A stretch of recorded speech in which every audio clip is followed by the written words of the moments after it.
Welcome to the 2024 History San Diego Summer Show. I'm George Farrar, and I'm pleased to bring you memories, photographs, illustrations, mementos, souvenirs, maps, memorabilia, and more from the California-Pacific International Exposition that was held at San Diego's Balboa Park in 1935 and 1936. It was commonly referred to as America's Exposition, and it gave San Diego the opportunity to host exhibits that highlighted the cutting-edge technological and artistic accomplishments of the day while celebrating the cultures around the world, all in beautiful Balboa Park. We'll profile the 1915-1916 California-Panama Exposition in a later special on this channel. First, let's take a look at San Diego as it was in the 1930s, and we can see it's a lot different than it is today. The most prominent building, I would say at the time, downtown, was the El Cortez Hotel. And we see the piers, and we see Horton Park Plaza, as it was then, and we see Highways 101, 80, and 395, connecting San Diego up with the rest of the country. And we see a ground plan put together, a mapping of the California-Pacific International Exposition, showing all the different places people would be going. There was a lot planned for the exposition. Headlines blared, "Exposition will present scientific, artistic, and cultural exhibits. All phases of world's progress will be represented by superb displays in brilliant settings. Gorgeous scenic beauty enhances rare pageantry. Outstanding musicians will play at the exposition. Millions of visitors will enter Expo grounds here. Local veterans posts are ready to aid exposition." So a lot of planning went into this, and it was an all hands on deck situation for the city as the city came together to put this together. And there was a lot of construction. While you would see the kinds of landmarks that were familiar from the 1915-1916 exposition, you will see them in a new way along with other facilities and exhibits, including the Hollywood Hall of Fame. So they had all these different exhibits for people to enjoy. It is said that 60,000 people showed up on opening day, and we get a close-up of all the different places, like the Spanish Village, the Japanese Tea Garden, the Botanical Gardens, the Palace of Education, the Ford Building, the Ford Music Bowl, which we know as the Starlight Bowl today, the Palace of Better Housing, the House of Charm. And this is a night picture. And here we see buses there. Buses and trams would move people around to get to various places at the exposition. And the newspaper would have all these different places. And so you have a chance to see all the different places you could go if you were visiting, to really get a chance to see all these exhibits of natural and technological wonders, botanical wonders, all these different cultures. And so it was all there, right there at Balboa Park, the California Tower, the Ford Exhibit Palace, the Spreckles Amphitheater. Here we see the House of Charm, which was a place focused on products for women. Here we see President Franklin Roosevelt at Balboa Stadium speaking in October 1935. And Henry Ford was, of course, the Ford Motor Company was his creation, and it was quite a technological and economic accomplishment for what he did, despite his controversial views. But it's important to remember that a lot happened with the automobile industry, and so they constructed the Ford Building and the Ford Bowl. So the Ford Building was going to house the Ford exhibits, and later on we would know it as the Air and Space Museum. today. And so we see it from the air. And so this gave the Ford Motor Company, which donated a lot of money into the exposition, to showcase their products, their accomplishments, their philosophy and vision. Here we see from May of 2022 some photos I took of what is now the Air and Space Museum. A nighttime view of the Ford building. And we go into the exhibit. I located a lot of material about the Ford exhibits, and so we get a chance to take a look to see what was going on back then. Edsel Ford was at that time the president of the Ford Motor Company. He would die at a young age, 49, in the year 1943, but he did visit the exposition, and I'll quote for you from the article. The beauty and educational value of the California-Pacific International Exposition at Balboa Park, San Diego, were praised by Edsel Ford, president of the Ford Motor Company, when he visited America's Exposition. Later on in the article, it says that he is quoted as saying, "San Diego and the fair loom big on the nation's horizon," Mr. Ford declared, assuring newsmen that the exposition is well and favorably known in the East because of magazine and newspaper articles and newsreels. And the photo here shows Edsel Ford, president of the Ford Motor Company, inspecting the car built by two boys, Dick Nicholson and Elmer Logan of Ramona, California, which they entered in Jalopy Day events at San Diego. Other boys look on enviously while Mr. Ford compliments the owners on the fine car they built out of discarded parts. The exhibits at the Ford building gave the Ford Motor Company the opportunity to aggressively advertise their cars, their vehicles, to the people visiting the exposition. High wages and best materials, the only road to low prices. Okay, so really giving everybody an opportunity, and you can see through this split view here I have of one page, an opportunity to look at what was out there in the automobile market in the 30s. But if the automobile market really wasn't your thing, you could go to the Ford Bowl, later known as the Starlight Bowl, and you could enjoy a concert. Of course, you could also enjoy a concert over at the Spreckles Amphitheater. So there was a lot of music, a lot of opportunities for people to enjoy music, open air concerts out there in the beautiful San Diego weather. Ford also put together a film, so I'm showing you photos in no particular order as the film had progressed, to give you a flavor of what was going on in 1935.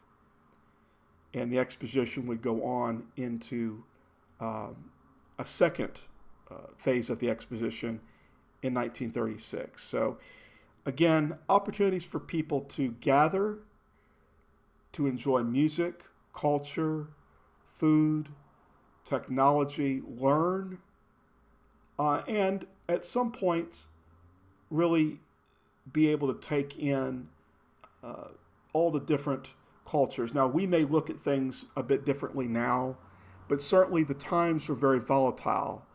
And we can see here the House of Pacific Relations, the House of Japan, keeping in mind that this is in the mid-1930s, with Pearl Harbor not really that far off, coming in December of 1941.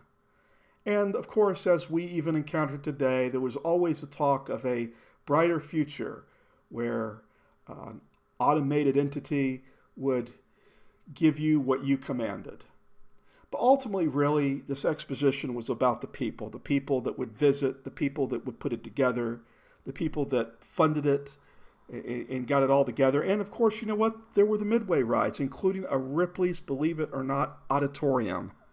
And so a lot of opportunity for people to get out and about and really enjoy. And also, once again, we see Sea Air Balloon Tires at Firestone. There's a Standard Oil building. Shell Oil had an exhibit. So all these different companies we might think of it today as like Epcot companies sponsoring, Disney's Epcot companies sponsoring these exhibits, these places. And, there were even stamps that were issued in commemoration of this. And there were postcards. People would get these postcards. They would put a stamp on it.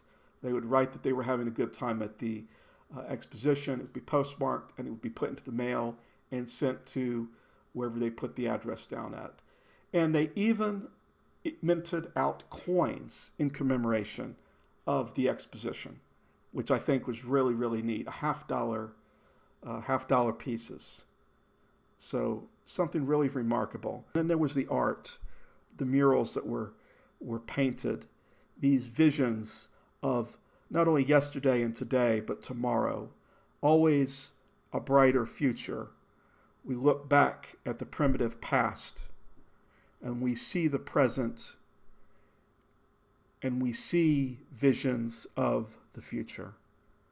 Are these the visions of the future we would see today? Would this be what you might expect to see today in downtown San Diego in 2024?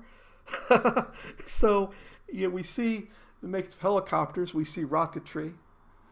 We certainly see the skyscrapers. We did get the skyscrapers. The tail of a blimp right there. It's important to remember that we're not that far off from a future event, the Hindenburg. Okay, so a lot of events were going to happen in the late 30s. So what we're looking at are murals and looking at where things were at and what the visions of the future were going to be. Now, this exposition, it went on and on. It indicates here in this official daily program that the exhibit buildings would be open from 10 a.m. to 10 p.m. This is from June 16th, 1936, and there were even 85 days more of the exposition remaining. You have the House of Hospitality, where there was the Cafe Casa del Rey Moro with no cover charge. You could get waffles at the Spanish patio, and it looks like they were selling items from the Denver Mint. Okay, so there are all these different places you could go within Balboa Park. And then the time came for it to close. 60,000 Jam Expo for closing. So all good things, as they say, must come to an end. And so it says here, record crowd writes finis to big show. If you think about it, if you think about San Diego, and when I especially looked at the media of the time, particularly out of the newspapers, there really was a talk, and even when I looked at the History Center's account of it, there was a combination of efforts by the leadership of the city, the business people of the city, the employees of businesses, all of this, the labor, the money that it would take to make it all happen, all the scheduling that had to happen, all the transportation and logistics and safety and health efforts that had to be put together to make this thing a reality. Now, I want to, at this point now, just take a moment as we wrap up our 2024 third annual summer show here on History San Diego to make a personal connection in a way to this. When I decided in 2019 to move to San Diego, it was after an amazing visit that I had, and Balboa Park was the center of this visit. Now, while I saw all sorts of great things all over Southern California, and particularly in San Diego County, and ultimately I would move from Jacksonville, Florida, to San Diego, to El Cajon in 2019. What I saw at Balboa Park, which was different in some cities that I certainly had visited and cities that I had lived in, was an amazing commitment to beauty and architecture and education and art and culture. When you drive the freeways, when you take a trolley downtown, when you walk through Balboa Park, when you go out to the beaches, when you go to the gas lamp corridor, when you go all around and about, you can say, I'm thankful for a continuing commitment that the people over a long period of time sustained towards great things. This is a photo of me in Balboa Park not that long ago, in May of 2024. And so I've been living in El Cajon, the San Diego metropolitan area, for over 5 years now. And you can go back through the archives. You can go back and you can look and you can see what has sustained San Diego through many years. Years, for example, like the Great Depression and World Wars, things like that, that in some cases could diminish a city. San Diego over the years grew stronger. And so that's why today I brought to you this special show about the 1935 and 1936 Exposition, because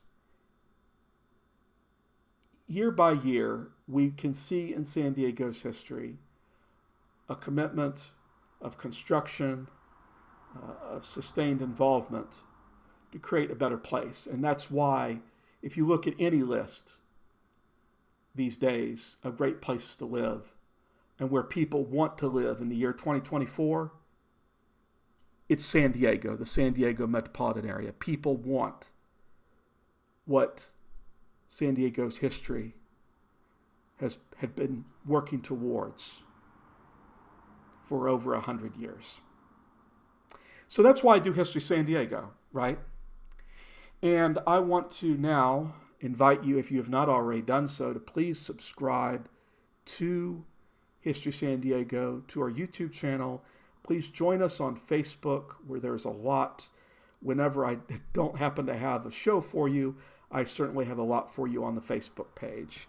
Our Season 4 broadcasts will be beginning in September 2024 through May of 2025. Every year I do a summer show, and you've just seen our third annual one. I really enjoy bringing all of this to you. There's something that's so beautiful and amazing about San Diego County, and I hope today that you could go back through and you could see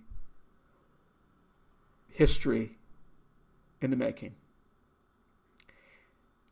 Thanks for watching. Take it easy. See you later.